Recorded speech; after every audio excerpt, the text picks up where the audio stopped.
সুপ্রিয় দর্শক, আনোয়ার ইস্পাত এই সময়ে স্বাগত জানাচ্ছি। আমি ফখরুল আলম কাঞ্চন। আমরা এই অনুষ্ঠানে সমসাময়িক বিভিন্ন গুরুত্বপূর্ণ বিষয় নিয়ে আলোচনা করি।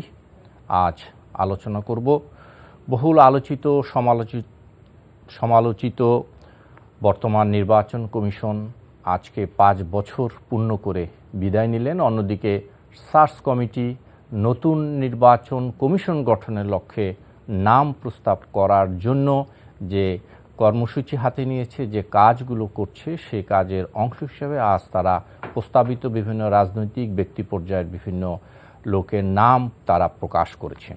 এসব বিষয় নিয়ে আমরা আলোচনা করব। আলোচনা করার জন্য আমরা 3 জন অতিথিকে আমন্ত্রণ জানিয়েছি। আমাদের সঙ্গে আলোচনা করতে স্টুডিওতে উপস্থিত আছেন আওয়ামী লীগ নেতা ও মৎস্য ও প্রাণী সম্পদ মন্ত্রণালয়ের সম্পর্কিত সংসদীয় স্থায়ী কমিটির সভাপতি অ্যাডভোকেট ধীরেন্দ্র দেবনাথ এমপি। আছেন বিএনপির বিশেষ সম্পাদক ডক্টর আসাদুজ্জামান রিপন। আরও আছেন বাংলা ট্রিবিউনের হেড অব নিউজ জনাব মাসুদ কামাল। আমি 3 জনকেই স্বাগত জানাচ্ছি। শুরুতেই অ্যাডভোকেট ধীরেন্দ্র দেবনাথ শম্ভু, আপনাকে দিয়ে শুরু করতে চাই। আপনি জানেন যে 5 বছর দায়িত্ব পালন শেষে বর্তমান নির্বাচন কমিশনার যেটা আজকেই তারা বিদায় নিলেন, সর্বশেষ তাদের কার্য দিবস ছিল আজকে তারা শেষ হয়েছেন। এবং জনাব নুরুল হুদা সিএসি, উনি তার বক্তব্য বলেছেন, সাংবাদিকদের সাথে বলেছেন যে উনি গত 5 বছরে যে কাজ করেছেন তাতে উনি ওনার কর্মকাণ্ডে ওনার কাজকে উনি সফল মনে করছেন। আপনি কিভাবে মূল্যায়ন করেন? ধন্যবাদ আপনাকে এবং আজকে সম্মানিত আলোচকবৃন্দ এবং আমার সুপ্রিয় দর্শক এবং আমার এলাকার প্রিয় জনগণ, সবাইকে আমি আন্তরিক শুভেচ্ছা জানাই। এনটিভি কর্তৃপক্ষকে আন্তরিক শুভেচ্ছা জানাই। নিশ্চয়ই তিনি ভালোই করেছেন, আমি তাকে মন্দ কেন বলবো? তাকে তো কোনো আইন আদালত বা তার বিরুদ্ধে কোনো স্পেসিফিক অভিযোগে তাকে তো কত গিল্টি প্রমাণ করা হয় নাই, সুতরাং তাকে আমরা খারাপ বলবো কেন? কিন্তু ওনাকে নিয়ে তো বিস্তর সমালোচনা আছেন। সমালোচনা থাকবে। যেই দেশে যিনি দেশটার জন্মদাতা সেই তো সমালোচিত লোক, বঙ্গবন্ধুকে নিয়ে। এখানে আপনি এটা আশ্চর্য যাওয়ার কী আছে? আমি এটা বলবো না এই জন্য যে কাজ করতে গেলে ভালো মন্দ ব্যর্থতা থাকতেই পারে, কিন্তু প্রশ্ন হচ্ছে ইন্টেনশনটা নিয়ে, যে আমার ইন্টেনশনটা কী ছিল। ইন্টেনশন যদি ভালো থাকে আল্লাহ তাআলা সেটা কবুল করেন, এটাই নিয়ম। তো সেখানে উনি যখন আজকে বিদায়ের দিনে, উনি আমাদের পুরানো দিনের বন্ধু, একসঙ্গে আমরা মুক্তিযুদ্ধ করেছি, উনি বেস কমান্ডার ছিলেন পটুয়াখালীর। এখন তাকে আমি চিরকালই ভালো জানছি। আপনার এলাকার কি? না, ওনার বাড়ি হলো বাউফলে। আচ্ছা, মানে বৃহত্তম বরিশাল অঞ্চল, গলাচিপায়। হ্যাঁ, ওনার বাড়ি গলাচিপায়, আমার বাড়ি বরগুনায়। তো বরগুনা এখন আলাদা জেলা। তো যখন আমরা পটুয়াখালী কলেজে পড়াশোনা করা অবস্থায়, মুক্তিযুদ্ধ বিয়ে পড়া অবস্থায়, হুদা সাহেব একজন খুবই অত্যন্ত নামকরা একজন ভালো ভদ্রলোক হিসেবেই তো পরিচিত আমাদের কাছে। না, সেটা নিয়ে আমাদের কোনো কোশ্চেন নেই, কিন্তু যেটি হচ্ছে যে ওনার বিগত দিনের যে ওনার ট্রেনিয়রের সময়, ওনার সময়কালীন 5 বছরে যত নির্বাচন হয়েছে, গুটি কয়েক নির্বাচন এবং কর্মকাণ্ড প্রশ্ন ছাড়া প্রায় অধিকাংশ বিষয় নিয়েই প্রশ্নবিদ্ধ ছিল। এটা ঠিক, প্রশ্নবিদ্ধ হয়তো ভালো। আমাকে যদি সমালোচনা করে তবেই তো আমি ভালো। আমাকে যদি কেউ সমালোচনা না করে আমি তো ভালো হব না। ওনাকে একেবারে ঢালাওভাবে খারাপ বলার মতো আমি তেমন কিছু দেখি। নিশ্চয়ই আমি তিনি কাজ করেছেন, সার্থকতা ছিল, তার ব্যর্থতা, এটা উনি বলেছেন আজকে। জি, উনি সেটা বলেছেন। ডক্টর আসাদুজ্জামান রিপন, আপনার কাছ থেকে শুনতে চাই সিসির এই বর্তমান নির্বাচন কমিশনের কর্মকাণ্ড নিয়ে। আজকে তো বিদায় নিলেন। ধন্যবাদ আপনাকে। আসলে ভদ্রলোক সম্পর্কে মন্তব্য না করাই ভালো, এই কারণে আমি কি মন্তব্য করব। টোটালি ভেরি ফ্র্যাঙ্কলি ভদ্রলোক সম্পর্কে কোনো ইতিবাচক কোনো মন্তব্যই আমার নাই। উনি কিন্তু আজকে বলেছেন যে ওনার সময় সমস্ত নির্বাচন উনি করে গেছেন, কোনো নির্বাচন বাকি রাখেন নাই। উনি সমস্ত নির্বাচন করে গেছেন, এতে কোনো সন্দেহ নাই। উনি কোনো কিছু পেন্ডিং রাখেন না। আপনি দেখবেন যে সমস্ত দুর্নীতিবাজ কর্মকর্তা থাকে, তারা যাওয়ার আগে সমস্ত ফাইনাল করে দিয়ে যায়, মানে খানা পিনা যা কিছু করা দরকার সব ফাইনাল করে দেয়, সে পরবর্তী লোকের জন্য কিছু রাখে না। তো মিস্টার নুরুল হুদা উনি দোষে গুণে মানুষ বা সফলতা ব্যর্থতা সবটাই থাকে, করার চেষ্টা করার মধ্যেও কেউ পারে কেউ পারে না, that is a different issue. কিন্তু আমার কাছে মনে হয়নি বা এই দেশের মানুষের কাছে মনে হয়নি উনি আসলে ভালো একটা নির্বাচনী কখনো করতে চেয়েছেন, আমার কাছে মনে হয়নি, বা দেশের জনগণ তা মনে করে না। এই দেশে নির্বাচন ব্যবস্থাটাকে টোটালি যদি কেউ তছনছ করে দিয়ে থাকে, এদেশের নির্বাচনে ভোট কেন্দ্র থেকে যদি মানুষকে বিমুখ করে থাকে, সেটাও নুরুল হুদা। এদেশের মানুষ যে ভোটের প্রতি অনাগ্রহী হয়ে উঠেছে, সেটাও নুরুল হুদা। কেন সে সব দায় আপনি নুরুল হুদার প্রতি চাপাচ্ছেন আমি কেন? আসছি, কারণ উনি হেড অফ দ্য ইনস্টিটিউশন, ওনার উপরই তো উনি এটাকে ঠিক করতে পারেন নাই। আমাদের বাংলাদেশের গণপ্রজাতন্ত্রী বাংলাদেশের ৭২-এর সংবিধানে খুব ক্যাটেগরিক্যালি স্পষ্ট ভাষায় লেখা আছে, এই দেশের জনগণ তারা স্বাধীনভাবে ভোটদান করবেন এবং তারা তাদের ইচ্ছা অনুযায়ী তারা তাদের প্রতিনিধি তারা বাছাই করে নেবেন। এই যে মানুষ স্বাধীনভাবে ভোট দিতে পারেনি এবং নিজের ইচ্ছা অনুযায়ী জনপ্রতিনিধি বাছাই করতে পারেনি জনগণ, এবং উনি জনগণকে সে ভোটের নিশ্চয়তা নিরাপত্তা দিতে পারেননি, জনগণের ভোটের আমানত উনি রক্ষা করতে পারেননি। এবং এটা যখন ক্রমান্বয়ে যে এই কাজগুলো যখন হয়েছে, তখন দেশের জনগণ একটা পর্যায়ে মনে করলো ভোট দিয়ে কী লাভ হবে, আমার তো ভোট দিয়ে কোনো লাভ হবে না। আমি আপনাকে যদি উদাহরণ দিই, সেটা হচ্ছে যে মানে আপনার এই 19 চলে যাওয়ার কয়েকদিন আগেই বিভিন্ন পত্রপত্রিকা উল্লেখ করেছে অসংখ্য মানে নির্বাচনী কেন্দ্রে, ভোট কেন্দ্রে, সেখানে আপনার শতভাগ ভোট পড়েছে। এমন বেশ কিছু আসন আছে, মানে কালকে তো বললাম প্রায় 900-র মতো আসন আছে যেখানে বিএনপির প্রার্থীরা, মানে জাতীয় নির্বাচনে বিএনপির প্রার্থীরা শূন্য ভোট পেয়েছে। 2টো কেন্দ্রে আওয়ামী লীগও শূন্য ভোট পেয়েছে, যেটা হওয়ার কোনো কারণ নেই। মোস্ট অফ দ্য সেন্টার্সের 95-96% ভোট পড়েছে, অথচ পত্রপত্রিকায় রিপোর্ট হচ্ছে যে জনগণ ভোট কেন্দ্রে যায়নি, ভোটের লাইন ছিল না ইত্যাদি। ভোটের মাঠে ভোট কেন্দ্রের সামনে কুকুরকে পাহারা দিতে দেখা গেছে, আনসারের মহিলা মানে নারী সদস্য এবং পুরুষ সদস্যদের পাহারা দিতে দেখা গেছে। That was the picture of the মানে আপনার সব নির্বাচনে ঢালাভাবে তো এটা বলা যাবে না। আমি তো পত্রপত্রিকার ছবি দেখে বলছি। এবং শুধু তাই না, আমাদের দেশের লোকাল মিডিয়া যখন ক্রেডিবিলিটি হারায়, সবার কথা বলছি না, মোস্ট অফ দ্য মানে মিডিয়াস যখন একটা দেশে যখন একটা ফ্যাসিবাদী শাসন থাকে, সরকার যখন খুব ডিক্টেটোরিয়াল অ্যাটিটিউড নিয়ে থাকে, বা ডিজিটাল সিকিউরিটি অ্যাক্টের মতন বিষয়গুলো যখন মানে কাঁধের চারপাশে ঘোরাঘুরি করে, তখন এই দেশের মিডিয়া খুব ইন্ডিপেন্ডেন্টলি ওয়ার্ক করতে পারে না, মিডিয়া পার্সনসরা। তখন বিদেশি আপনি দেখবেন মুক্তিযুদ্ধের সময় আমরা ভয়েস অফ আমেরিকা শুনতাম, আমরা শুনতাম। এখন যেটা দেখা গেছে, বিবিসি রিপোর্ট করলো যে বাংলাদেশের দিনের ভোটটা আগের দিন রাত্রেবেলা হয়ে গেল। তো এই যে এটা উনি ঠেকাইতে পারলেন না। উনি বলেন কেউ কমপ্লেন করেন, আরে আপনি তো স্বপ্রণীতভাবে, আমাদের হাইকোর্টের বিচারপতিরা স্বপ্রণীতভাবে মানে তারা সুমোটো করে অনেক সময়, ডাকে ইত্যাদি, শোনে ইত্যাদি।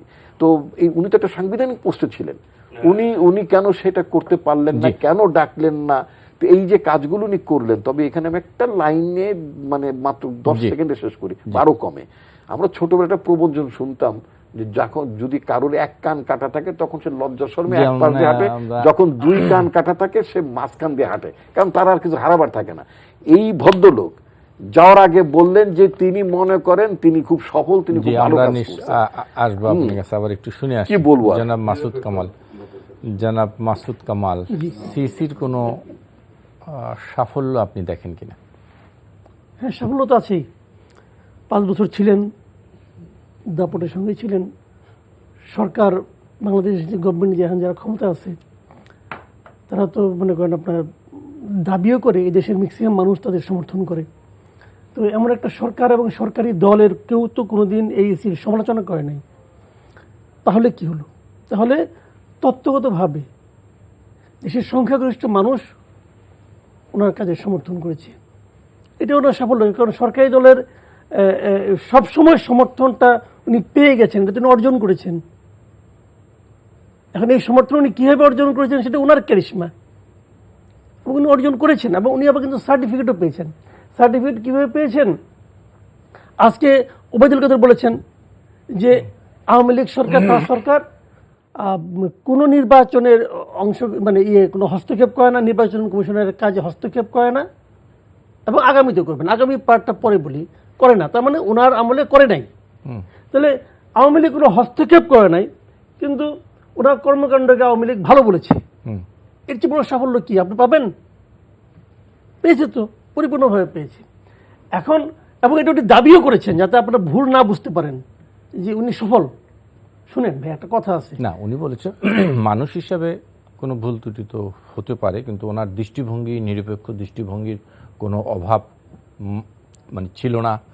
আর যে সমস্ত ত্রুটি বিচ্যুত হয়েছে, বিশেষ করে এই প্রাণহানির কথা বলেছে যে ইউপি নির্বাচনে, বলছে এটা রাজনৈতিক সংস্কৃতির অংশ। শুনেন, প্রাণহানি কবে হয় না? বাংলাদেশের নির্বাচনে সবসময় প্রাণহানি হয়, টুকটাক হবেও। আগামী তো কেউ বলতে পারবেন না যে প্রাণহানি হবে না। উনি যে 12টা বাজাইছেন, যে কাজটা উনি করছেন, বেসিক কাজ, এটা এই দেশে কেউ আগামীতেও কেউ করতে পারবে কিনা সন্দেহ। বেসিক কাজটা হলো উনি নির্বাচনে 12টা বাজে দিয়ে গেছেন, নির্বাচন ব্যবস্থার 12টা বাজে দিয়েছেন, নির্বাচন সম্পর্কে মানুষের মনে আস্থা শেষ করে। উনি একটা কথা প্রায় বলেন যে আমি কি ভোটারকে ঘরে নিয়ে আসবো, আমি কি টাইনে নিয়ে আসবো, নির্বাচনে ভোটারদের আনার দায়িত্ব তো আমার না। ঠিকই তো বলছি, ঠিকই বলছি। এখন কোশ্চেন হলো, আপনি এক বাড়িতে, গ্রামের বাড়িতে মনে করেন দাওয়াত হয়েছে, আপনি দাওয়াতে গেছেন, যে দেখেন খাওয়া দাওয়া সব শেষ, খাওয়া দাওয়া সব শেষ, খাওয়া দাওয়া করে চলে গেছে, আপনি যেন খাওয়ার কিছু নাই, আপনি কি করবেন? চলে আসবেন। আবার সে দাওয়াত করলো, আপনি যাবেন? আরে গেলে তো খাওয়া দাওয়া পাওয়া যায় না, আমার যাওয়াটাই কষ্ট শেষ। অনেক দাওয়াতে মারপিটও হয়, তো মারপিট খাইয়ে ফেলাইছে আগে। তো উনি তো এই ব্যবস্থা করছেন। তো এখন বিষয়টা হলো কি, আবার যাইতেও দিবেন না, রাস্তা আটকাই দিয়েছেন। মধ্যে কথা হলো যে ওনার কি করণীয় ছিল? হ্যাঁ, ওনার করণীয় ছিল, এটা কোনো সন্দেহ নেই। বাংলাদেশের সঙ্গে ব্যাংকের কথা বলি, এই যে সে নির্বাচনগুলি প্রিজাইডিং অফিসার করছে, পুলিং অফিসার যারা করছে, এরা কারা? এদেরকে বিদেশ থেকে নিয়ে আসছেন? এটাকে আওয়ামী লীগের সবাই ক্যাডার? তাও কিন্তু না, এরা সরকারি কর্মকর্তা কর্মচারী। এগুলি কোথেকে গেছে? এখানে ভাই আপনার ওটা খালাতো ভাই আছে, আমার ওটা মামাতো ভাই আছে। তারা ওইখানে কি করছে না করছে এটা বাদ দেন, ঘরে এসে তো আমার সঙ্গে যখন খোশালাপ করে, তখন তো বলছে তারা ইলেকশনটা কীভাবে পরিচালনা করছে। এটা তো আমরা শুনছি রে ভাই, এটা তো একদম মানে অমুকে বলছে তমুকের কথা, তমুকের সঙ্গে এইভাবে না, কিন্তু সরাসরি শোনা, আলাপ সালাপ করা। তো ওনারা বিনিময়ে কি পাইছে সেটাও শুনছি, সবই তো শুনছি না। সেটা এখন এটা তো মায়ের কাছে, মামার গল্প করার কোনো প্রয়োজন নেই। এই যে আমরা আলাপ করতেছি, ধরেন আমি এই বিষয়ে বলতেছি, এই কথাটা কি দর্শকরা শুনতেছে না? তারা কি বিদেশে দর্শক? তাদের বাড়ির সামনে একটা নির্বাচন হয়েছে, তারা কিন্তু এই কথাগুলি শুনতেছে, মিলাই নিচ্ছে। আমার বক্তব্য হলো যে এর দায় কি শুধুমাত্র একমাত্র নির্বাচন কমিশনের উপর আপনি দিবেন? না, ওদের তো বলছে যে তারা কোনো হস্তক্ষেপ করে নাই, কাজে আপনি তার উপরে কীভাবে দেবেন? যদি ওরা স্বীকার করতো যে আমরা কিছু কিছু হস্তক্ষেপ করছি, তাহলে কিছু কিছু দায় আপনি ওদেরকে দিতে পারতেন। এবং গতকালকে দেখলাম যে আইনমন্ত্রী, গত পরশুদিন আইনমন্ত্রী বলছে যে শেখ হাসিনার সরকার কোনোদিন নির্বাচনের উপরে হস্তক্ষেপ করে নাই, ইলেকশন কমিশনের উপর হস্তক্ষেপ করে নাই, এবং কোনোদিন করবেও না। আইনমন্ত্রী বলেছে, আইনের লোক, পার্টির লোক বলে দিছে। পাবলিক সবাই বিশ্বাস করছে। পাবলিক তো কোনোদিন কি হবে যাই না, কিন্তু কোনোদিন কি হয়েছে এটা তো পাবলিক দেখছে। দেখছে কিনা? দেখছে তো, বিশ্বাস করছে। বিশ্বাস না করে বিপদে পড়বেন নাকি আপনি? বিশ্বাসী মানুষ সবসময় কিন্তু বেহেশত পায়, বুঝছেন? বেহেশত পাওয়ার জন্য আপনাকে বিশ্বাস করতে হবে। জি, আমি একটু শুনে আসি। এই যে আলোচনা আসছে, আপনি কি বলবেন? ধন্যবাদ, ভালোই বলেছেন। বিএনপির নেতা তিনি তার দৃষ্টিভঙ্গি থেকে বলেছেন, আমাদের কামাল ভাই তার ব্যবস্থা থেকে তিনি বলেছেন। তবে নির্বাচন কিন্তু আমি করেছি। নির্বাচন কেমন হয়েছে, কীভাবে হয়েছে, সেটা কিন্তু আমার চেয়ে আরেকজন যে নির্বাচন করে না সে কিন্তু জানে না। আপনার এলাকায় নির্বাচন নির্বাচনের মতোই হয়েছে। না, আপনার এলাকায় হয়তো ভালো হয়েছে না। আমি আরেকটা জিনিস বলি, নির্বাচন নির্বাচনের মতোই হয়েছে। এখন এরা হলো কথা টেকনিক্যাল, মানে ডক্টরেট কথা এমনভাবে বলে গেল, কিছুই জানে, কিছু হয় না, আবার অনেক কিছু হয়ে গেছে। কথাটা সেটা না। মূল কথা হচ্ছে দায়িত্বটা একা ইলেকশন কমিশনের মাথায় থাকবে কেন? আমাদের দেশে কোনো নির্বাচন কমিশনের যদি কোনো ত্রুটি আমরা পাই, সেই ত্রুটির দায়িত্ব আমাদের সকলের। এবং এই যে আমাদের রিপন ভাই বিএনপি নেতা, উনি বললেন গণতন্ত্র। গণতন্ত্র কি আমরা মানি? আপনি জনগণকে সবসময় গণতান্ত্রিকভাবে যে সম্মান দেওয়া হচ্ছে, তার অধিকার সম্পর্কে আপনি তাকে সেভাবে মূল্যায়ন করেন? আমরা কেউ করি? কেউ করি না। এখন গণতন্ত্র বলবেন আপনি ক্ষমতায় যাওয়ার জন্য, আপনি গণতন্ত্র গণতন্ত্র করবেন, কিন্তু গণতন্ত্রটা যেখানে সেখানে তো আমরা দেই না। দেশের জনগণের, দেশ জনগণের, এই দেশের জনগণের কল্যাণ সাধন, তাদের জীবন মান উন্নয়নের আমাদের দায়িত্ব, আমরা যারা নির্বাচিত হই। কিন্তু আমরা তাদেরকে তো অতটা সম্মান করি না জনগণকে। জি এবং প্রতিটা মুহূর্তেই মনে করতে হবে এবং তাদেরকে আস্থায় রেখেই আপনাকে রাজনীতি করতে হবে, আমরা সেটা করি। জি এই দায়িত্ব তো আমার মনে হয় রাজনীতিবিদদের উপরই বেশি বর্তায়। নিশ্চয়ই। আমার মনে হয় একটু আমি বিরতি নেই, তারপর আবার হ্যাঁ, ফিরবো নিশ্চয়ই, আপনার কাছে। নিশ্চয়ই, হ্যাঁ, জি। ডক্টর আসাদুজ্জামান রিপন, আজকে যে কথাটি অ্যাডভোকেট ধীরেন্দ্র দেবনাথ শম্ভু যেটি বলেছেন, প্রায় কাছাকাছি কথা কিন্তু আমাদের সিসি নুরুল হুদাও বলেছেন। এই যে রাজনৈতিক যে সংস্কৃতি, গত ইউপি নির্বাচনে যেভাবে হানাহানি হয়েছে, মৃত্যু হয়েছে, প্রথম আলোর পরিসংখ্যান অনুযায়ী 96 জন মারা গেছেন, তো উনি বলছেন যে এটি বাংলাদেশের রাজনীতির সংস্কৃতি বদলাতে না পারলে হানাহানি বন্ধ হবে না। এর দায়িত্ব কি আপনারা যারা রাজনীতিবিদ তাদের উপরে কিছু বর্তায় না? হ্যাঁ, যেহেতু আপনার মানে নীতি প্রণয়নের কাজে যেহেতু সরকার থাকে, সরকার মানে রাজনৈতিক দল থাকে, সুতরাং দায়িত্ব তো কিছুটা অবশ্যই আসে। কিন্তু আমি যেটা বলতে চাই সেটা হচ্ছে যে আপনার এইবার যে 96 জন মানে আপনার মানুষ মারা গেলেন, এটা তো মানুষ, এদেশের মানুষ, হোয়াট এভার যিনি যেই দল করুন না কেন, মানুষ তো এটাকে আসলে মানে এটা হওয়ার অন্যতম একটা কারণ হচ্ছে আমার কাছে যেটা মনে হচ্ছে যে ভোটগুলো আমরা প্রথম থেকেই বলেছিলাম যে আসলে স্থানীয় সরকার নির্বাচনগুলো দলীয় প্রতীকে হওয়ার কোনো দরকার নেই। আমি তখন আমার পার্টির মুখপাত্র ছিলাম যখন আপনার এই মার্কা ইলেকশনের সিদ্ধান্তটি যখন সরকার ঘোষণা করেন বা আইন করেন, তখন এটা on behalf of my party আমরা কিন্তু এটা প্রতিবাদ করেছিলাম, বলেছিলাম যে এটা দরকার নেই, এতে করে সহিংসতা বাড়বে, এতে করে সমাজে বিভেদ বাড়বে, বিভাজন বাড়বে, পরিবারে বিস্তৃতি ঘটবে, এই বিভাজনটা এটা খুব দরকার হবে না, উচিত হবে না, এবং এটা খুব আলটিমেটলি বড় ধরনের ডেন্ট হয়ে যাবে আমাদের সোসাইটিতে, মনোজগতে, মানুষের মধ্যে। দ্বিতীয়ত হচ্ছে যে এই নির্বাচনটিতে বাংলাদেশের প্রধান বিরোধী রাজনৈতিক দল হিসেবে বিএনপি অংশ নেয়নি। তো বিএনপি অংশ না নেওয়ার কারণে এখানে মূলত আপনি যদি খেয়াল করে দেখবেন মোস্ট অফ দ্য মানে আপনার ইউপি ইলেকশনগুলোতে বা লোকাল গভর্নমেন্ট আপনি দেখবেন সেখানে আওয়ামী লীগ ভার্সেস আওয়ামী লীগই মোটামুটি ইলেকশন হয়েছে মেইনলি অনেক জায়গাতেই। এবং এখানে যেটা দেখা গিয়েছে সেটা হচ্ছে যে আপনার মানে আওয়ামী লীগের লোকেরা ধরে নিয়েছেন যে আওয়ামী লীগের শাসন 12 বছরের মতো চলছে এবং আরও অনেক বছর চলবে, বা 2041 পর্যন্ত চলবে, অথবা সেদিন তো শেখ হাসিনা বললেন যে 2100 সাল পর্যন্ত কি পরিকল্পনা নাকি করে দিয়ে গেছেন। না, তার মানে এই না যে উনি ক্ষমতায় থাকবেন, পারপেচুয়ালি তারা মনে করছেন যে তারা অনেক বছর ক্ষমতা থাকবেন। তো অনেক বছর যখন ক্ষমতা থাকবেন তাহলে মধু তো অনেক বছর থাকবে, এবং বিএনপিও নাই, কি মজা, আমিও নাই, তুমিও নাই, কি কেমন মজা হবে নাকি?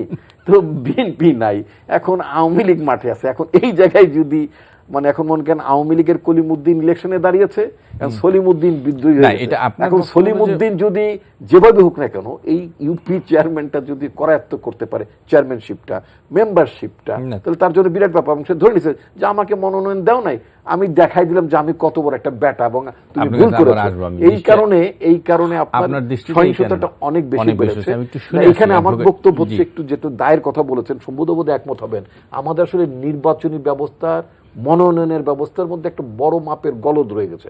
আপনি দেখবেন যে ওনার দল কাউকে নমিনেশন দিচ্ছেন না, উনি ওখানে লোকাল এমপি দিচ্ছেন না, মনে কিন্তু দায়টা ওনার। আমার এলাকায় যদি কেউ আমরাও যদি ইলেকশন যদি যেতাম, যদি কেউ মনোনয়ন না পেতেন, মনে করতেন হয়তো এখানে আমার কোনো হাত ছিল, কথার কথা। এখন কিন্তু এই যে ব্যক্তি বিশেষের হাত অথবা পার্টির হায়ারার্কির উপরে ব্লেম, আপনি দেখবেন যে আপনি মনোনয়ন পান নাই, এলাকায় যে গাছ কেটে রাস্তা অবরোধ, মানে একটা হরতাল, আপনাদের কাঁধেই আছে। সেজন্য নির্বাচনের ব্যবস্থার মধ্যে, মনোনয়ন দেওয়ার ব্যবস্থার মধ্যে একটু বড় মাপের সংস্কার দরকার, যে কথাটা আমি বারবার বলে আজকেও সুযোগ পেয়েছি বলে আবারও আপনাকে সামনে রেখে বলতে চাই। নির্বাচন ব্যবস্থায় একটা প্রাথমিক নির্বাচন এবং ভোটারদের মধ্যে যদি আপনার দলীয় ভাবে যদি একটা প্রাইমারি ইলেকশনের ব্যাপার হয়, তাহলে কারা মনোনয়ন পেলে এটা আমি একটু শুনে সময় নেবেন, অসুবিধা নাই, আসবো। আমি আপনার কথা পেয়েছি, তাতে করে একটা নির্বাচন ব্যবস্থা সঠিক হওয়ার সম্ভাবনা নিশ্চয়ই। অ্যাডভোকেট ধীরেন্দ্র দেবনাথ, ধন্যবাদ আপনাকে, কথা ভালোই লাগে। না, কিন্তু এই যে দায়ের কথা যে বলছে, এই দায়টা আপনি কতটুকু? না, দায় সম্পর্কে আমার কিছু কথা আছে। সেটা হচ্ছে যে আমাদের দেশে কখনোই স্থানীয় নির্বাচন প্রতীকে হয় নাই। জি, এখন হচ্ছে কেন? এটা তো জাতীয়ভাবে একসঙ্গে সম্মত হয়ে কিন্তু সবাই মিলে করে হচ্ছে, এবং বিএনপিও কিন্তু আপনি এটাকে সমর্থন করেছেন। না না না না, আপনারা অনেক মার্কা দিয়ে ইলেকশন করেছেন।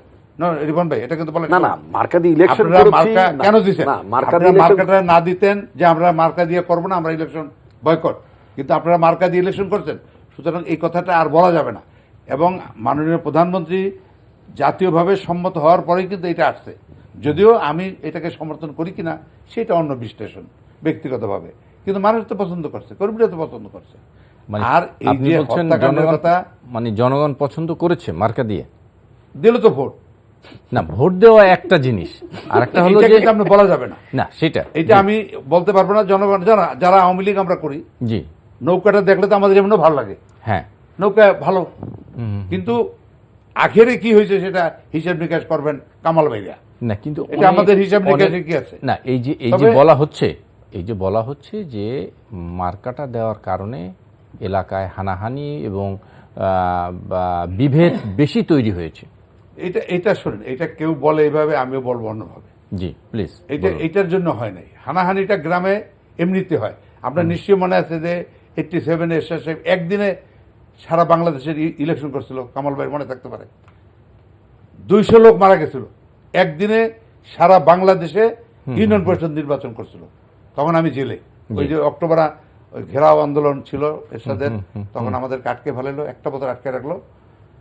এই দেখলাম তো যে একদিনে এতগুলো লোক মারা গেছে, সেই তুলনায় এখন যেটা মারামারি হয়েছে, মারামারি হবে। এবং কামাল ভাই বলেছেন যে এই দেশের নির্বাচনে এরকম হবেই, এক কম হোক আর বেশি হোক, এটা হবে।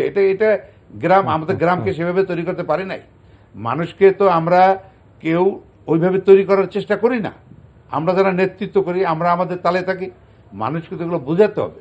মানুষ এটা, এবং আজকে রিপন ভাই উনি বলেন যে মার্কা, আর মার্কা তো আপনি ইলেকশন করছেন, আপনি ইলেকশন করলেন কেন মার্কায়? না সেটা তো মানে ওই যে- দলীয় প্রতীকে না, দলীয়পতি করেছে প্রথম। দলীয় প্রতীক আমরা একবার করেছি বটে, এই যে, কিন্তু না হ্যাঁ একবার করলেই তো, এখন না, যেহেতু কয়বার না চুরি যেহেতু করছে? একবার চুরি করছে। সমুদ্র আমি একটু না, না, এটা আপনার কোনো ব্যাখ্যা কাটে না। না একটু সাপ্লিমেন্ট করি। এটা আপনি বলেন যে আপনারা আইন তৈরি করে ফেলেছেন, যেটা আমরা বিরোধিতা করেছি। না, আইন তৈরি কিন্তু বিরোধিতা আমরা করেন নাই। পরবর্তীতে নির্বাচনটায় আমরা এখন যেমন নির্বাচনে অংশ নিচ্ছি না, আপনি বলতে পারেন যে এখন যে বয়কটটা করছেন, বয়কটটা আরো আগে থেকে করা উচিত ছিল, সেটা বলতে পারেন না। বয়কট করাটা আপনারা নিজেরা বয়কট হয়ে যাচ্ছে। বয়কট- এই যে বয়কটে বিএনপি কিন্তু বয়কট হয়ে যাচ্ছে দেশে, নেগেটিভ, এটা ঠিক না। আপনি যদি রাজনৈতিক দল হন, আপনার যদি রাজনৈতিক দলের গুণাবলী আপনার দলে থাকে, আপনার নেতৃত্বে যদি সেভাবে থাকে, আপনি কেন নির্বাচন করবেন না? নির্বাচন কেন করবেন না বলেন? বয়কটটা আপনারাও করছেন, বয়কট তো বাংলাদেশের রাজনীতি সংস্কৃতির পার্ট। আপনারা নির্বাচন বয়কট করেন নাই। বয়কট করতে দিয়ে একবার আপনারা কলকাতা নির্বাচন করেন। এখন ওই জি, আমরা তো ওই আমরা কারণেই করি। এই আপনারা ডাকাতি। একটু শুনে আসি জনাব মাসুদ কামাল। আসলে ব্যাপারটা হচ্ছে কি, আমি বলেছি যে বাংলাদেশের নির্বাচনে আসলে মারামারিটা হয়, এটা আমাদের একটা কালচার। আবার এই প্রশ্ন, মানে প্রতীক প্রসঙ্গটা আসলো, এটাও মারামারি একটা কারণ হিসেবে দেখানো হচ্ছে। আসলে কিন্তু আমাদের আরো মূলে যেতে হবে। মূলে যেতে হবে কোথায়, সেটা আমি বলি। যেমন ধরেন একটা ইউপি চেয়ারম্যান অথবা একজন সংসদ সদস্য, এটা কি কোনো লাভজনক পদ? না বেসিক পয়েন্ট আপনার আসলে এটা কি কোনো লাভজনক পদ? না ইউপি চেয়ারম্যানের বেতন কত? অথবা এমপি সাহেব আপনার বেতন কত? হ্যাঁ, ওষুধের টাকা হয় না ভাই। আচ্ছা ফাইন, তাহলে এটা লাভজনক পদ না। তাহলে এই পদে যাওয়ার জন্য আমরা দেখলাম কিছুদিন আগে যে 1 কোটি টাকা পর্যন্ত ইউপি চেয়ারম্যানের নমিনেশনের জন্য ব্যয় হয়ে গেছে। একটা সম্মান, সামাজিক মর্যাদা, সম্মানের দাম 1 কোটি টাকা, কথাটা খেয়াল করেন কিন্তু।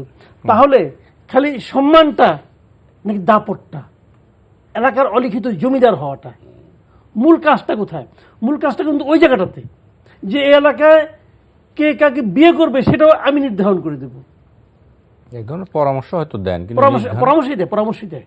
পরামর্শ না শুনলে কি হয়, যেটা না শুনলে সে বুঝে, ওটা কোনো সমস্যা নাই। তো এখন এই যে কালচারটা, যতক্ষণ পর্যন্ত আপনি এই কালচারটা দূর করতে না পারবেন, ততক্ষণ পর্যন্ত এই মারামারি হবে, প্রতীকেই হোক আর প্রতীকবিহীনভাবেই হোক। প্রতীকে হলে নিজেরা মারামারি করবে, আর প্রতীকবিহীন হলে দুজনে মারামারি করবে। আর যখন প্রতীক হবে, তাহলে যে জিনিসটা সম্ভবত বললেন যে নৌকা দেখলে পরে মনের মধ্যে একটা জাগে, আনন্দ হয়, এটা যেমন সত্য। আবার নৌকায় যখন 6 ভোট পায় তখন মনের মধ্যে কি দুঃখটা আসে, সেটাও কিন্তু সত্য। নৌকা মার্কা এক জায়গায় 6 ভোট পেল, এটা শুনলে পরে কেমন লাগে? ওই এলাকায় যে 6 ভোট পায় সে কিন্তু কেবল না, সারা দেশে যত নৌকার ভক্ত আছে তারা ভাবে এই নৌকাটা নিয়ে তারা এই বেজ্জতিটা কোলাইলো, এটাও কিন্তু ভাবে। এগুলো কিন্তু হিসাবের বিষয়। হ্যাঁ, পরবর্তীতে কি হবে সম্মত বলতে পারলেন না, কিন্তু আমাদের দেশে তো আপনার আইনমন্ত্রী তো বলছে ভাই আমি এখানে নৌকা চাই না, চাই নিছে, নৌকা ছাড়া হয়েছে। শাহজাহান খান তার এলাকায় নৌকা ছাড়াই করছে, প্রতীক চায় না, তারা প্রতীক চায় না এবং তার প্রতীক নেয়ও নাই, এখানে আমার কাউকে দেয়ও নাই। তো বিষয়গুলো কিন্তু অনেকগুলি আছে। মানে এই বিষয়টা হলো কি জানেন, তাহলে কি সিসি যে কথা বলেছেন এটার সাথে কি আপনি একমত, কোনটা যে এই যে মারামারি হানাহানি এটার দায় তার না, এটা বাংলাদেশের রাজনৈতিক সাংস্কৃতিকের অংশ? না, এটাও ঠিক না, এটা একদমই ঠিক না। সে নির্বাচনের ব্যবস্থাপনা তার হাতে, হুম দাওয়াত যে দিয়েছে, দাওয়াতের ব্যবস্থাপনা যার হাতে, হুম উনি কিন্তু দাওয়াত করে সবাইকে আসেন আপনারা ভোট দেন, আমি একটা ইলেকশনের আয়োজন করছি। এই ব্যবস্থাপনায় যত কিছু গন্ডগোল হবে সব তার দায়, তার দায় বইলেই কিন্তু আইন করা হয়েছে যে যখন নির্বাচন হবে তখন ওই এলাকার প্রশাসন তার কথা অনুযায়ী চলবে। না সেটা চলে, কিন্তু আপনার কালচারে যদি এইটাই থাকে যে আপনি মারামারি করবেন, হানাহানি করবেন, আপনি না, মারামারি তাহলে হানাহানি সেইটার করবেন, সেই কালচারটা তো একদিনে এক বছরে পাল্টানো যাবে না। মারামারি আমার কালচারে যদি থাকে আমি মারামারি করার চেষ্টা করব, হুম থামানোর দায়িত্বটা কার? আমি হয়তো ওই সময় বেশি যুদ্ধঙ্গী হয়ে যাব, হুম থামানোর দায়িত্বটা কার? যারা থামানোর দায়িত্ব আছে তারা যদি সেই দায়িত্বটা পালন করে, তাহলে এখন যেখানে 6 জন মরে সেখানে হয়তো 2 জন আহত হবে। মারামারিটা হয়তো হবে, কারণ আমি তো মারামারি করতে চাই, কিন্তু থামানোর যাদের দায়িত্ব এবং সেই দায়িত্ব যাদের জন্য যাদেরকে বেতন দেওয়া হয় তারা কি করে? ইলেকশন এই মারামারি বলেন, নির্বাচনে ভোট দিতে লোকে না আসা বলেন, দিনের ভোট রাতে হয়ে যাওয়া বলেন, যা কিছু হয় ভোটকে কেন্দ্র করে সমস্ত কিছুর দায় নির্বাচন কমিশনের, সমস্ত কিছুর দায়। এর মধ্যে দ্বিধা বলতে কিছু নাই, এটাই হলো বাস্তবতা। উনি যেটা বলতেছেন, উনি বলতেছেন, ওনার কথাবার্তা শুনলে আমার কাছে এখন মনে হয় ভদ্রলোক বোধহয় অটিস্টিকরা কিন্তু মনে করে যে আমি যা করছি সব ঠিক করতেছি।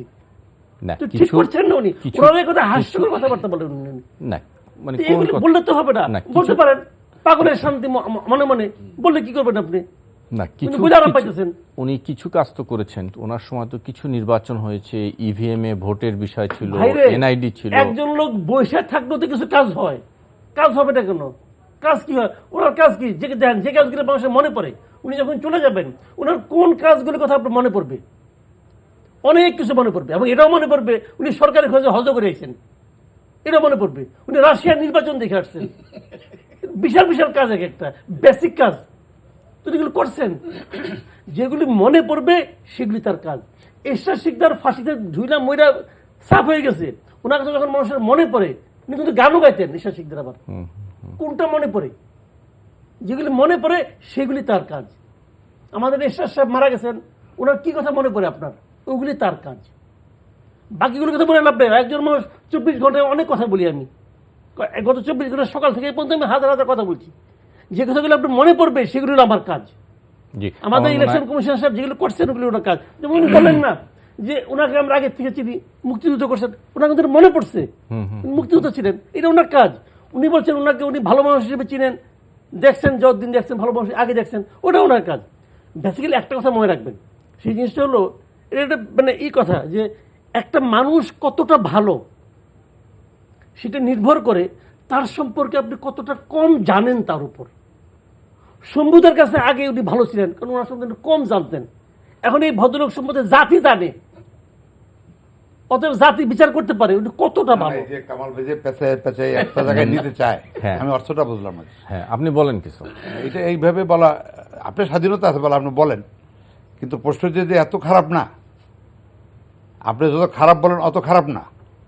খারাপের কথা নিয়ে আলোচনা করলে একদিন বসেন, কেন এই দেশটা এইভাবে খারাপ হয়েছে, কারা খারাপ করছে, কারা এই দেশের রাজনীতি করে না, কারা এই দেশটাকে ধ্বংস করার জন্য রাজনীতির নামে দল বানাইয়া দাঁড়াই রয়েছে, তাদের কোনো কাজ নাই। এটা তো ঠিক না। আপনি কি জি, করবেন? আপনি আমি দায়িত্ব সকলের। জি নিশ্চয়ই এর দায়িত্ব আমরা কেউ একা একজনের কাঁধে দিতে পারি না। জনাব আসাদুজ্জামান রিপন, আপনার কাছ থেকে শুনতে চাই, অনুসন্ধান কমিটি নাম প্রস্তাবের জন্য অনুসন্ধান কাজ করছে। আজকে বিভিন্ন রাজনৈতিক দল, ব্যক্তি পর্যায়ে যারা অনুসন্ধান কমিটির কাছে নাম দিয়েছিল, এরকম 322টি নাম তারা প্রকাশ করেছে, যদিও আপনার দল সহ অন্য অন্তত 15টি দল এখানে নাম জমা দেয়নি। শুনতে চাই আপনার কাছ থেকে। ধন্যবাদ আপনাকে। এই বিষয়গুলো আসলে আমাদের পার্টির তরফে আমাদের বক্তব্যটা আমরা খুব স্পষ্ট করেছি। সেটা হচ্ছে যে আপনার বাংলাদেশে আসলে আপনার যদিও এটা বলছে নির্বাচন কমিশন আইন এরকম একটা কিছু বোধহয় আইনের মানে শিরোনাম, কিন্তু আসলে আপনি যদি খুব গভীরভাবে খেয়াল করে দেখেন আসলে এখানে একটা এই আইনটা তো একটা সার্চ কমিটি গঠনের আইন। হ্যাঁ, তো সার্চ কমিটির ব্যাপারে গভর্নমেন্টের গোড়া থেকেই এক ধরনের মানে গোয়ার্তুমি ছিল, মানে গোড়ামি ছিল যে সার্চ কমিটি মানতে হবে। আমরা বলছি সার্চ কমিটি এটা সংবিধান না ইত্যাদি ইত্যাদি। কিন্তু আপনারা তো একটা আইন চেয়েছেন, বিভিন্ন না, রাজনৈতিক দল তো আইন আমরা চেয়েছে। আমরা আইন চেয়েছি, নির্বাচনটা কিভাবে হবে, নির্বাচনকালীন সরকার কেমন হবে, ওই সময় কারা দায়িত্ব পাবে, সমস্ত কিছু এগুলোর মধ্যে একটা বিশদ আলোচনা যাতে থাকে। তো এই বিষয়গুলো এড়িয়ে সরকার যেটা করলেন সেটা হলো যে তার একটা সার্চ কমিটি নিয়ে যে বিতর্ক ছিল, কারণ আগের সার্চ কমিটি তো আসলে এটার কোনো সাংবিধানিক বৈধতা ছিল না, যার জন্য একটা ইমিউনিটি দিতে হলো, বলবো যে অতীতের কাজগুলো সব সঠিক হয়েছে বলে গণ্য করা হবে। এখন কথা হচ্ছে আপনি দেখবেন যে এখন যারা সার্চ কমিটিতে আছেন এদের মধ্যে প্রধান ব্যক্তি যিনি অ্যাপিলেট ডিভিশনের মানে বিচারপতি, মানে তিনি আগেরও দুটো সার্চ কমিটিতে ছিলেন এবং তারা কি প্রডিউস করেছেন এটা কিন্তু ন্যাশনাল। এই যে নুরুল হুদার নিয়ে আমরা এত আলোচনা করছি, এই নুরুল হুদার মার্কা জিনিসপত্রই তো আপনার গত 2 নির্বাচন কমিশনে আসছে। ওই বাছাইকারীদের প্রধান ব্যক্তি তো অতীত না, তিনি তো আগের ব্যক্তি আছেন গেল এক। তারপরে আপনি দেখবেন যে সার্চ কমিটিতে যারা থাকলেন তারা তো এখানে বলা আছে যে নিরপেক্ষ লোকজন তারা দায়িত্ব পালন, সৎ নিরপেক্ষ লোকজন দায়িত্ব পালন করবেন। তো যারা সার্চ করবেন তারা নিজেরই তো নিরপেক্ষ না। যিনি সার্চ কমিটির প্রধান তিনি একসময় ছাত্রলীগের ভাইস প্রেসিডেন্ট ছিলেন, জাতীয় ছাত্রলীগের ভাইস প্রেসিডেন্ট ছিলেন। উনি আওয়ামী লীগের 2007 সালের নির্বাচনে মনোনয়ন চেয়েছিলেন। এগুলো অবশ্যই আসছে। তো রাইট, সেই জন্যই আমরা এই সার্চ, আপনি যেহেতু আমাদের মতামত জানতে চাইলেন কেন আমরা এটাকে রিফিউজ করলাম। এই সার্চ কমিটির আরেকজন ব্যক্তি যে মেহেন্দি দেয় মাথায়, চুল দেয় কি লাল লাল চুল, সোহেল হোসেন, তো উনি মনোনয়ন চেয়েছেন, দলের সদস্য পদ ছাড়া মনোনয়ন নেওয়া যায় না। তারপরে আপনার আপনার কি বলে আরো আছে, আমি আওয়ামী লীগের মানে পুরো পরিবারই আওয়ামী লীগ, কুদ্দুজ্জামান বিচারপতি, এদের সম্পর্কে আমরা জানিয়েছি দেশের জনগণকে। আমরা মনে করি যে এই সার্চ কমিটি একটি নিরপেক্ষ মানে লোকজনকে বের করে আনার দায়িত্ব এদের হবে না, এরা পারবেও না, পারার কোনো কারণ নেই, সেই জন্য আমরা এটা বিরোধিতা করেছি। জি অ্যাডভোকেট। হ্যাঁ, ধন্যবাদ আপনাকে। ওটা তো প্রত্যেকটাই নেগেটিভ, মানে যা বলবেন সেটাই না। আমার কথা হচ্ছে যে আজকে যারা এই সার্চ কমিটিটার সম্পর্কে কথা বলে, আমাদের রাষ্ট্রপতি মহামান্য রাষ্ট্রপতি জিল্লুর রহমান সাহেব তার ব্রেন চাইল্ড, উনি বলছেন যে এভাবে রাষ্ট্রপতি এবং প্রধানমন্ত্রী মিলে আমরা একটা করলাম, এটা কিন্তু খুব একটা অ্যাকাউন্টেবিলিটি কম। সেখানে বললো যে একটা সার্চ কমিটি করে দেশের গণ্যমান্য ব্যক্তি সকল স্তর থেকে নিয়ে একটা সার্চ কমিটি করে তারা নামটা বাছাই করে দেখ, আমরা সেখান থেকে করবো। আপনি কোন জায়গায় যাবেন, এর চেয়ে ভালো কি পদ্ধতি আছে বাংলাদেশে? এবং আমি তো মনে করি এখন যেটা সার্চ কমিটি করা হয়েছে এটা ঠিকই আছে, এবং আমি ধন্যবাদ দিই এই যারা এই সার্চ কমিটির আলোচনাগুলোতে অংশগ্রহণ করেছেন।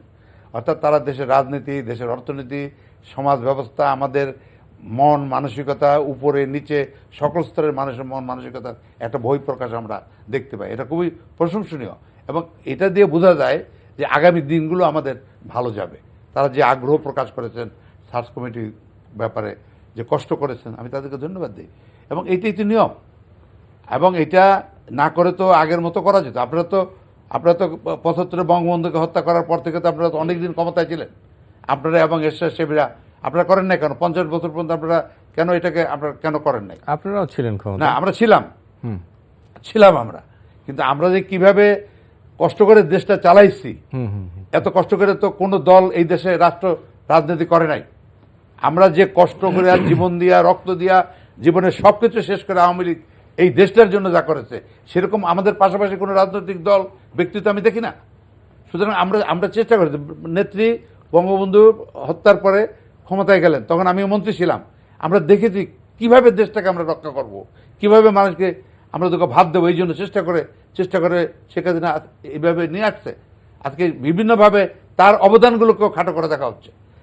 এখন আমার কথা হচ্ছে যে যারা এই সার্চ কমিটিতে গেছে, কামাল ভাইও হয়তো ছিলেন, কমিটির দাওয়াতে গেছেন, মূল কথা হচ্ছে যে এই যে যাওয়াটাই একটা পজিটিভ সাইড। অর্থাৎ তারা মতামত দিচ্ছেন, দেশের সবচেয়ে জ্ঞানী গুণী গণ্যমান্য ব্যক্তিবর্গ আজকে তাদের পার্টিসিপেশন আছে। এর চেয়ে এটা তো একটা বিরাট বিজয় জনগণের।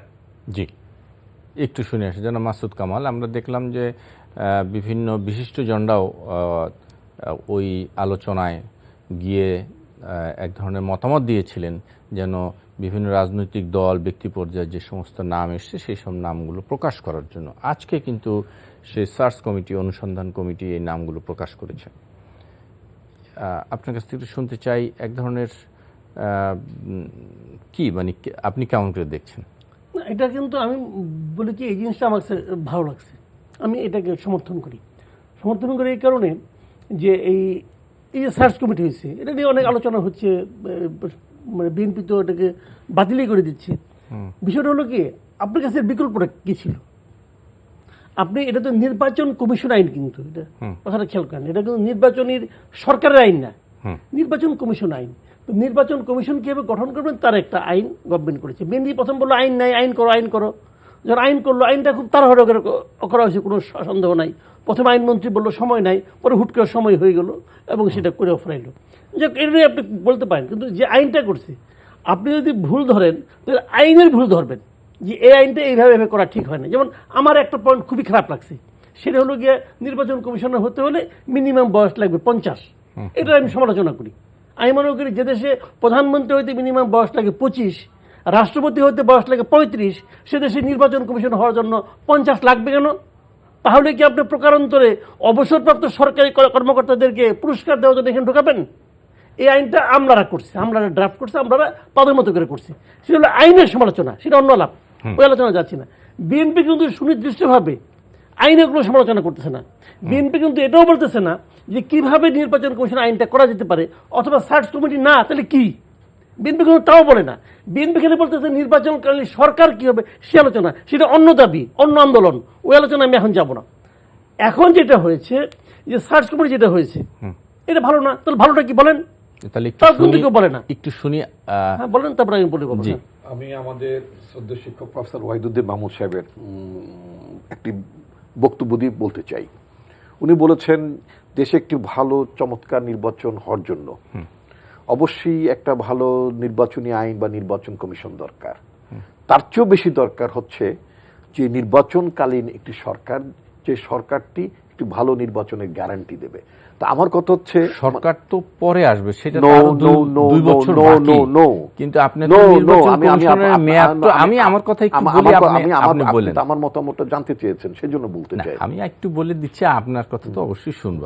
আমার জিজ্ঞাসা হচ্ছে যে নির্বাচন কমিশনের মেয়াদ আজ শেষ হয়ে গেল, সাংবিধানিকভাবেই এই নির্বাচন কমিশন গঠন করতে হবে, তো কোন পদ্ধতিটা গ্রহণ করলে এরকম ভাবে একটি নির্বাচন কমিশন গঠন করা যেত? জিনিস নাই, তাহলে আইন দিত একটা পাল্টা। আচ্ছা, তো অনেক ধন্যবাদ আপনার ব্যাখ্যার জন্য। তা আমরা যেটা মনে করি সেটা হচ্ছে যে বাংলাদেশে এই পলিটিক্যাল পার্টি অ্যাডমিনিস্ট্রেটেড নির্বাচন কমিশন, বাংলাদেশে রাজনৈতিক দলের ক্ষমতায় থেকে যতগুলো নির্বাচন অনুষ্ঠিত হয়েছে সেই নির্বাচনগুলো ফ্রি ফেয়ার হয়নি। এটা হলো জনগণের পারসেপশন। আমি যদি জনগণকেই মনে করি যে জনগণই সকল ক্ষমতার উৎস, জনগণকে যদি আমি আবার ভোট কেন্দ্রে আনতে চাই, তাদের আস্থা ফিরিয়ে আনতে চাই, তাহলে যেই ব্যবস্থায় জনগণ ভোট কেন্দ্রে, যে দেশের জনগণ তো ভোট কেন্দ্রে যেত, উৎসব মুখর হয়েই তারা নির্বাচন করতেন। আজকে শেষের দিকে আছে, সেই জন্য আমরা যেটা বলতে চাই সেটা হচ্ছে যে নির্বাচন কমিশন একটি চমৎকার নির্বাচন কমিশন দরকার, একটি শক্ত স্বচ্ছ নির্বাচন কমিশন আমাদের দরকার, দায়িত্বশীল নির্বাচন কমিশন দরকার, এটা যেমন সত্য। অ্যাট দ্য সেম টাইম ওই নির্বাচন কমিশন কোন সরকার অধীনে কাজ করবে, কারণ কাজ তো করতে পারে না, সেজন্য কোন সরকার অধীনে নির্বাচন কাজ করবে দ্যাট ইজ ইম্পর্টেন্ট। সেজন্য আমরা ওইটাকে প্রায়োরিটি দিয়েছি। আমরা মনে করি যে ঠিক আছে, আইনের মধ্যে এটা লিখে দেয় যে এই নির্বাচন কমিশন কাজ করবে নির্বাচনকালীন সরকারের সময়, যখন তফসিল হবে তখন নির্বাচনকালীন সরকার হবে। আমরা তো বলি না যে আগামীকালকে, তো বলছেন আগামীকালকে শেখ হাসিনার সরকার, আওয়ামী লীগ সরকার চলে যেতে হবে, সেটা তো বলিনি। এখন আমাদের বক্তব্য হচ্ছে যে আওয়ামী লীগ তো কোনো কিছুতে মানে না, কারণ তাদের ওই যে উনি একটা কথা বললেন, যে একটা শব্দ বলেছেন যে অটিস্টিক, তারা কি বলেন যে তারা মনে করেন সবকিছু তারা সঠিক করতেছেন। এই আওয়ামী লীগের লোকজন দেখবেন তারা জনগণের ভোটে নির্বাচিত হয় নাই, কিন্তু তারা বারবার বলে যে আমরা তো জনগণের ভোটে নির্বাচিত হয়েছি। এই কথা বলে তারা খুব খুশি হয়। তারা এই বিষয়টা মানতে চান না যে জনগণের ভোটে, কারণ তারা যে কাজ, আমি একটু বলতেই হবে যে আমি পরের দিকে আমার আর দরকার নেই, সেটা হচ্ছে যে তারা কোনো কিছু মানতে চান না। তারা যদি ভালো কাজ করবেন, উনি বললেন যে গভর্নমেন্টের অনেক অবদান আছে, আপনি দেখবেন যে একজন উপদেষ্টা সালমান রহমান, এবং আইনমন্ত্রী। না, আমার মনে হয় এই আমরা উনি যেহেতু নাই আমরা এই বিষয়টা নিয়ে কেন কথা বলতে পারবো বলবো না? না একটু যেহেতু না, উনি আমি তো নাই আমরা ওনাকে এই সামনে জিনিসটা- এটা it is not a parliament, of course না। আমি বলতে পারি। না এটা আমার মনে হয় আমরা একটু ব্যক্তি পর্যায়ে একটু না না, যাই ব্যক্তি পর্যায়ে না, এটা একটা রাষ্ট্রীয় পর্যায়ে, রাষ্ট্রীয় বিষয়টা আমরা নিশ্চয়ই রাষ্ট্রীয়। অন্য এক সময় এটা নিয়ে আলোচনা বিষয়টা করতে- রাষ্ট্রীয়, এই বিষয় নিয়ে অবশ্যই মানে আলাপ করতে আলোচনা পারবো। উচিত। আলোচনা এবং করতে পারবো, আমার মনে হয় দুজন যে বিচারপতির নাম আজকের এসেছে বিষয়বস্তুতে তাদের থাকি। কনভারসেশনে, তাদের টেলি আলাপ নিয়ে যখন আপনারা আমাদেরকে প্রশ্ন করেন বিভিন্ন টেলিফোন আলাপ নিয়ে যে আপনাদের এই টেলিফোন আলাপ ওইটা হয়েছে, এখন এই যে আলাপটা হলো দুজন বিচারপতির নাম সেখানে সংশ্লিষ্ট হয়েছে, সুতরাং এটা একটা জুডিশিয়াল ইনকোয়ারি হওয়া উচিত। আইনমন্ত্রী এবং সালমান রহমানের যে টেলি কনভারসেশনটা লিক হয়েছে এটার জন্য একটা জুডিশিয়াল ইনকোয়ারি হওয়া দরকার, কারণ দুজন বিচারপতির নাম যুক্ত হয়েছে, সুতরাং এটাকে এটা আবার জাতির আসবো, সামনে জি। স্পষ্ট হওয়া উচিত জি এবং সেখানে আমার শেষের দিকে আসি। সংশ্লেষ আছে কিনা সেটা প্রমাণ হওয়া দরকার। আমি আপনার কথা শেষের মতো দিকে আছি। লাইনেই থাকতে চাই। জি মূল কথাটা হচ্ছে যে এই দেশের- নির্বাচনকালীন সময়ের কথার উপরে ডক্টর আসাদুজ্জামান রিপন জোর দিয়েছেন যে এটা ওনারা জানেন যে এটা নির্বাচনকালের জন্য ভিন্ন সরকার হয় না। দেশের মানুষ আমরা যদি ভালো হই তো সবই ভালো। আমরা যদি ভালো হই, আমি রাজনীতি করি, আমি যদি ভালো থাকি সেটাই ভালো। আজকে আপনারা পিছনে কি করছেন সেই ইতিহাসগুলো মনে করেন, আপনারা কি করতেন। এই দেশে ভোট চুরি তো আপনারাই করছেন। ভোট চুরি করে 15 দিন 1.5 মাস ক্ষমতায় থাকতে পারেন নাই, জনগণ টাইনে হেসড়ে নামাইছে। কিন্তু আওয়ামী লীগের কিন্তু আজ পর্যন্ত কেউ টাইনে হেসড়ে নামাই নাই। আওয়ামী লীগের কেউ গণ আন্দোলন করে নামাইতে পারে নাই। এবং আওয়ামী লীগই এই দেশের জনগণের জন্য সত্যিকারের একটা সঠিক রাজনীতি করে এবং আমাদের এই দেশের মানুষের আস্থা আওয়ামী লীগের উপর, এই দেশের আস্থা বঙ্গবন্ধু মেয়ের উপর। নিশ্চয়ই আমরা জনাব মাসুদ কামাল একেবারে সময় কম, আপনি একেবারে 30 সেকেন্ডের মধ্যে না, একটু আমি শেষ আমার কথা বলে দেন। বক্তব্য এটাই যে এই যে আপনার সার্চ কমিটি যেটা করেছে, এই সার্চ কমিটি নিয়ে প্রশ্ন থাকতে পারে, ব্যক্তি পর্যায়ে আলোচনা থাকতে পারে, কিন্তু আমার হাতে তো আপাতত দৃশ্যমান এর চেয়ে ভালো কোনো পদ্ধতি নাই এবং কেউ বলে নাই, কিন্তু বিকল্প কেউ কিন্তু কিছু দেয়ও নাই, খালি বলতেছে খারাপ। খারাপটা কোন জায়গায় খারাপ, আগায় খারাপ না পায়ে খারাপ বুঝতে পারছি না, কিন্তু যে খারাপ এটা। কিন্তু তারপরে তারা যে কাজটা করেছে ভালো, আমি মানে ওখানে মনে করেন বিএনপি পন্থী যারা বুদ্ধিজীবী বলি আমরা, তারাও তো অনেকে গিয়েছেন সেই এদের ডাকে, যে ওনারা কথা বলছেন, ওনারা দাবি করেছেন যে ওয়েবসাইটে দেওয়া হোক, প্রকাশ করা হোক, এটা খুবই ভালো করেছেন। এই জন্য ভালো করেছেন যে এটা দেখে যদি কারো বিতর্কিত কেউ মনে করে বলতে পারবে, আলোচনা হবে, এটা ভালো হয়েছে। আরও ভালো হতো যদি বিএনপির পক্ষ থেকে এরকম নাম প্রস্তাব আসতো, অন্যান্য দল থেকে নাম প্রস্তাব আসতো, তাহলে হয়তো আর একটু ভালো হতো। জি কিন্তু মানে শেষ পর্যন্ত কি হবে জানি না। নিয়োগ প্রক্রিয়ায় জি বিএনপি কথা শেষ বলেন। করতে হবে আমার। বিএনপি কি আসলে একটা পলিটিক্যাল পার্টি? আপনি বলেন না, বিএনপি কি কোনো পলিটিক্যাল পার্টি? জনগণ এমনি না না, বিএনপি কি জনগণ পলিটিক্যাল পার্টি? জনগণ আপনি কি একজন জনগণ না? ডক্টরেট। না, না, জনগণ কি জনগণ না? রাজনৈতিক দল জনগণ কিভাবে জন্ম হয়, ডেফিনিশন কি, আপনার আমার জন্ম মনে হয় কোথায়? এই আলোচনাটা আমার জন্ম, নিয়ে এই আমার দেশের- জন্ম পবিত্র এই- আপনারা যেটা এই- বলেন এই দেশের না, না, আপনারা এই বলেন তো দেশের যে আপনারা ক্যান্টনমেন্টের জন্য অনেকগুলা ভালো লোক, আমি আমাদের জন্ম আপনারা ওই wrong পবিত্র camp এ ঢুকে ক্যান্টনমেন্টে। গেছেন। না না, আপনার তো আসাদুজ্জামান না, না, রিপনের মতো লোকরা আজকে ক্যান্টন- বিএনপি করে, এটা তো লজ্জার না কথা। না, আপনার তো আমার ক্যান্টনমেন্টে মনে হয় এই পছন্দ করেন, আলোচনাটা- ওখানে এই তো আলোচনাটা ক্যান্টনমেন্টে আমরা শেষ করি। গণতন্ত্র উদ্ধার করার জন্য না, না, ক্যান্টনমেন্টে আমাদের জন্ম। ক্যান্টনমেন্টে জন্ম হ্যাঁ, নিয়েছে। গণতন্ত্র উদ্ধার করার বন্ধু জন্য। ডক্টর আসাদুজ্জামান রিপন এবং জনাব মাসুদ কামাল, আপনাদের তিনজনকে অনেক অনেক ধন্যবাদ। দর্শক, এই ছিল আমাদের আজকের আয়োজন। আগামী অনুষ্ঠানে আবার দেখা হবে। শুভরাত্রি।